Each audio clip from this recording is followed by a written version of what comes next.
Howdy. Welcome back to One Rental at a Time. The cat's away, so the mice are going to play. I hope Zuber is having an amazing time on his month-long cruise. I'm Yeah. not jealous or envious. I'm happy for him. Yeah, you're just gonna top them and be gone for 2 months. I'm just going to go on for 2 months. 2 months is a good time. Then I'll come back for a couple weeks and I'll go away for 2 months again, going to Scotland after Thailand. But today, we want to talk about how your mindset doesn't matter.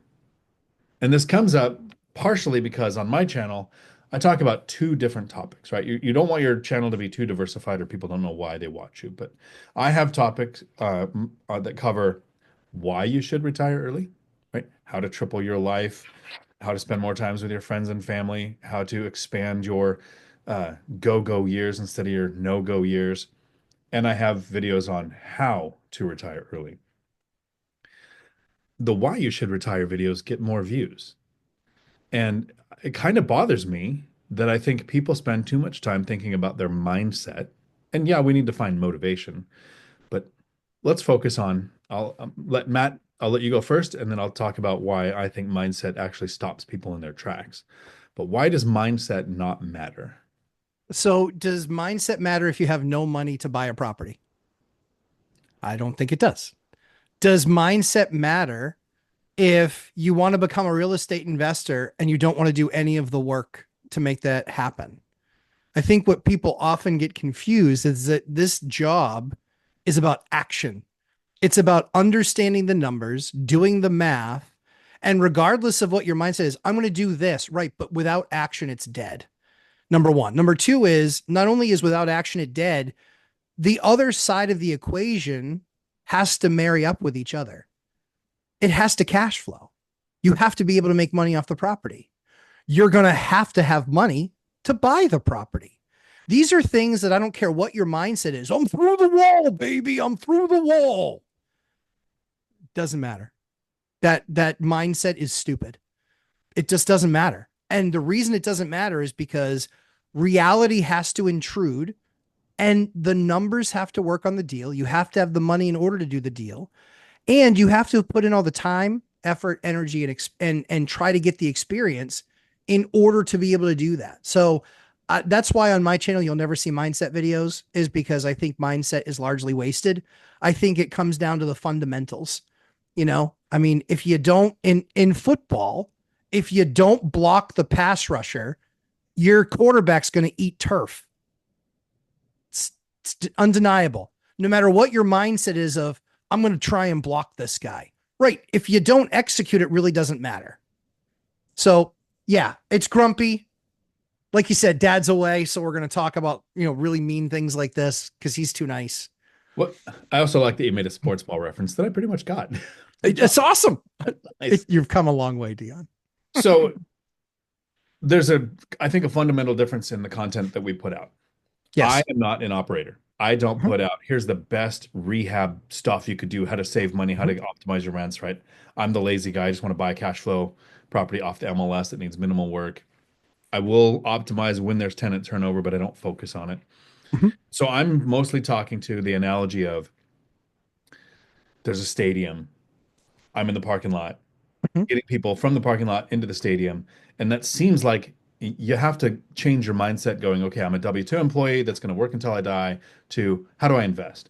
And then Zuber's got all the millionaires saying, here's all of the paths to get on the field. And then you're on the gridiron Yes. going, here's how you optimize. Here's how you scale. Here's how you negotiate and find your materials and what materials get you the best return. So you're out there doing all the work. I don't want to do any of that. I said this at the One Rental at a Time event in Vegas. I don't want to get any of Matt's ick on me because Mhm. I could totally start following you and be way better at what I'm doing. It would just be more work. Not too lazy. So, but here's where the problem with mindset comes in, is a lot of mindset is based on predictions. True. I'm on board with going, okay, I need to change the way I think about making money because people hate it when I say this, but working for money is the dumbest way to make it. Mhm. You're taxed the highest, you have a limited number of hours, right? Your skill set could limit you, your personality could limit you, versus I've met a lot of I people. put That's my true. money to work. My money doesn't have 24 hours in a day. My money doesn't have a personality. My money doesn't have all the deficiencies that I do. I can put it to work. So that mindset shift is good to me, but here's the ones that aren't. When somebody says, "What do you think is going to happen with rates in 6 months?" That means they're looking for a mindset that says, "Here's why I should wait. Here's Right. why it's okay for me to sit on my butt today and take no action." Or when people say, "Do you think we're going into a recession? Is this a bad time to buy?" When recessions, generally rents go up for Class C properties. It's kind of a good time to own rentals. That mindset of what's going to happen in the future, I think, stops people in their tracks. Mm-hmm.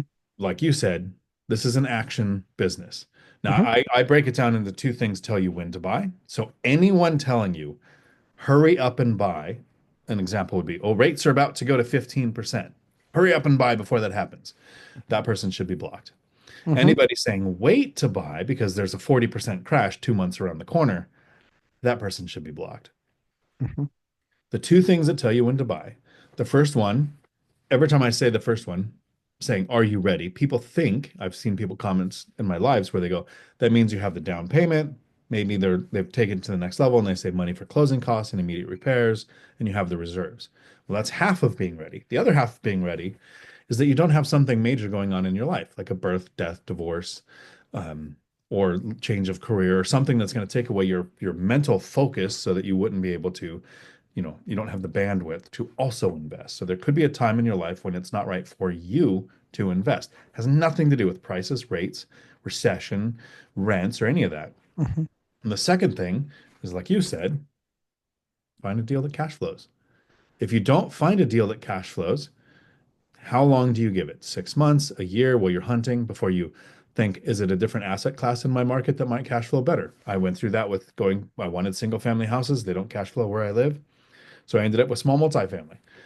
I was going to study for about a year on my last purchase. And if I didn't find what I was looking for in a year, I would have shifted markets and jumped on Millennial Mike's coattails and used Mm-hmm. his networks and systems and invested in Gary, Indiana. But I found the deal. So I was ready and I found the deal. It had nothing to do with what I thought was going to happen with the market. And that's my biggest problem with new investors is the question that looks like a prediction. Mm. And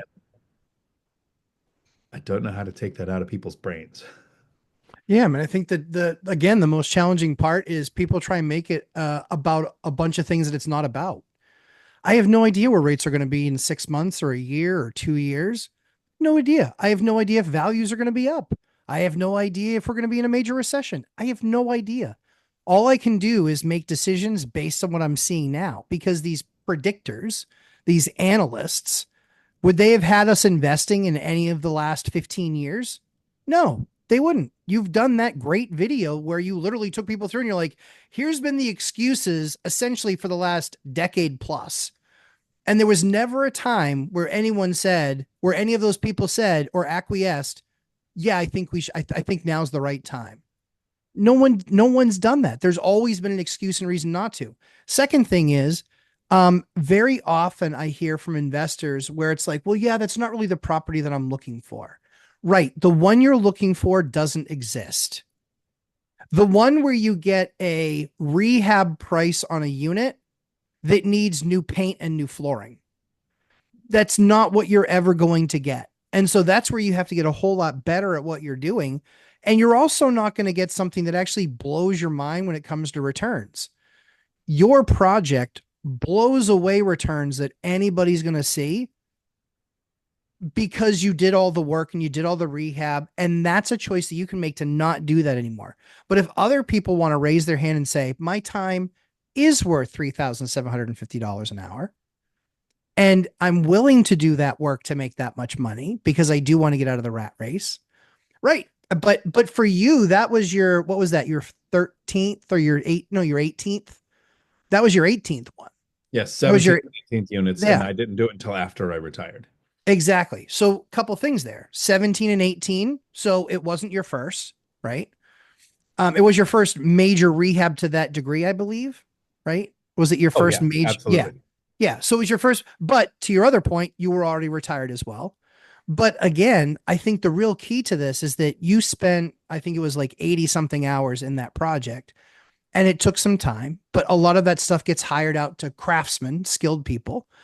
And people can recognize, do I want to work really hard for a few years? Because just like a jet coming off the ground, we all feel it when that plane starts to shake, pulling off of the runway. No matter how much you want to white knuckle it, doesn't matter. If something goes wrong there, you're done. But that thing coming off the runway, and it takes time to get to cruising altitude to where they take the seatbelt sign off, where you can get up and go to the bathroom and you can ask for a drink.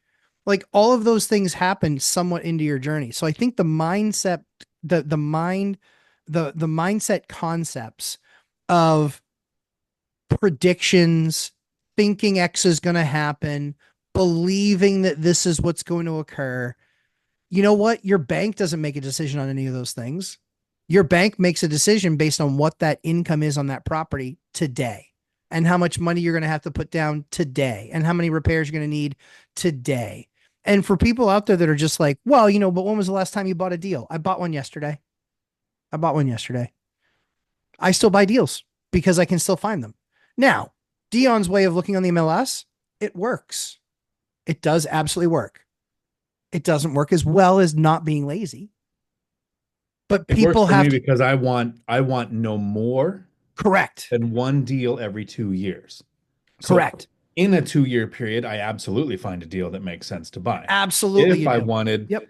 the, to if I wanted to actually just get the next great deal I was looking for, I would Yep. probably have more creative ways of finding deals. Yes. I don't. No, This you is don't. breaking up that mat Exactly right. barrier of keeping your ick off of me. I got 2 years, Exactly my right. God, Yeah, don't which worry. The means splash guard is up. I'm due because these will be the two things. Towards the end of 2025, I'll be ready. My Yeah. burr's done. My traveling for this year will be done. I'll be ready to buy the next deal. So it's more than just, do I have the money?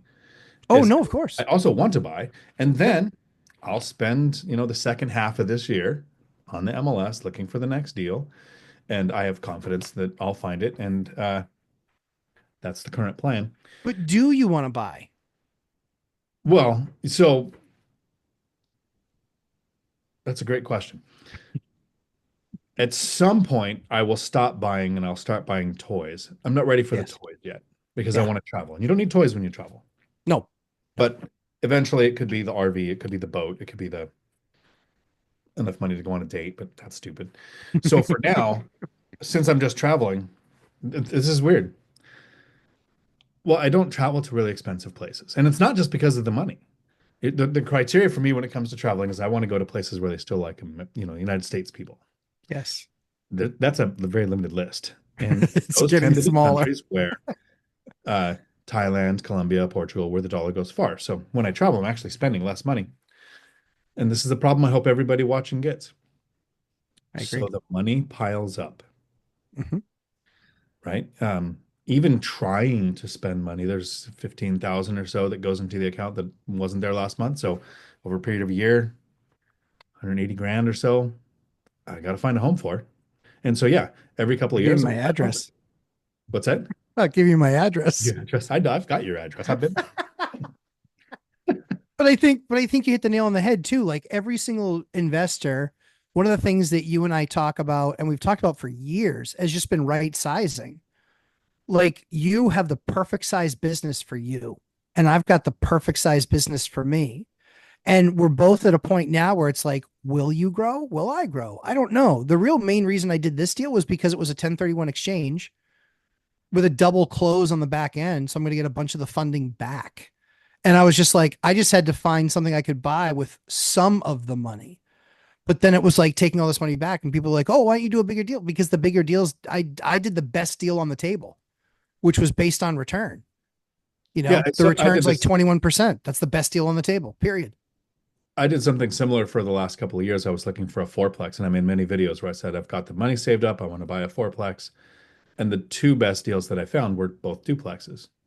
And so I didn't get what I was looking for. I got the best deal that I found, which Mm-hmm. doesn't have to be what you're specifically looking for. So in the comments below, let us know what matters more to you, Mm-hmm. mindset or just taking action. And the way I would equate it is if we were stock investors, it's a lot more simple to be able to say a diversified index portfolio where you use dollar cost averaging to invest has the most likelihood of success. It's very similar in real estate. It's my format for dollar cost averaging is, am I ready? Did I find a great deal? Those are the two things that tell me when to buy. So it might not be a set amount of money spread out over a certain amount of time, but it is as I'm saving money, these two criteria are met, I buy a property. I'm not looking at rates or prices or rents and thinking what will happen in 6 months to figure out if I should buy or not. It is what are they doing today? And does this Mhm. deal cash flow? Thank you, Matt. Your live streams are, 9 p.m. Eastern time on Thursdays. 9 p.m. Eastern time on Thursdays. 6 p.m. Pacific time on Thursdays. and And you yours guys are.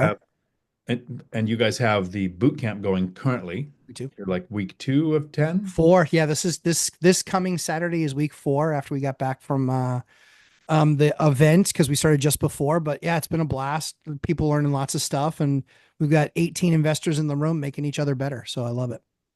Awesome. That's the trick. Get into the room where the people are who are doing what you want to do. That's right. That's right. And my live When streams are Tuesday afternoons, 4 p.m. Pacific. Awesome. See everybody there. Have fun, Zoob. Ciao.